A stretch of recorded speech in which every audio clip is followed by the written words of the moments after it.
বিরোধী দলে মানে কেউ এখন তো বিরোধী দলে কেউ নেই তো। মমতা ব্যানার্জিকে তো তাড়িয়ে দিয়েছে।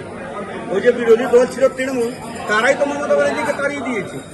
যে যেরকম করবে সেরকমই করবে। যাদের এত জ্ঞান নেই কি মন্দিরে যাওয়ারটা তার ব্যথা লাগছে, কেন ব্যথা লাগছে তার?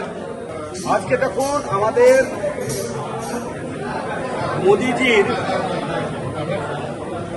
12 বছরের যে কার্যকাল সারা বিশ্বে দেখেছে। আমরাও জানি আজকে পুরো ভারতের ইলেক্টেড প্রধানমন্ত্রী নরেন্দ্র মোদীজি সবচেয়ে বেশি সময় উনি ভারত সরকারকে এখনো দিতে পেরেছেন, আছেন এখনো উনি।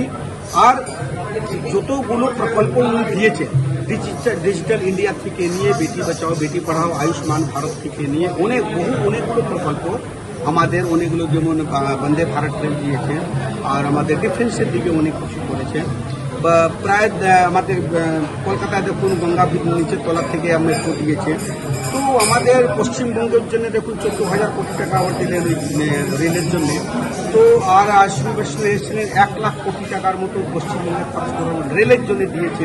তো মোদীজির নেতৃত্বে আমরা আজকে পুরো ভারতবর্ষে চতুর্থ থেকে তৃতীয় স্থান নিতে চলেছি।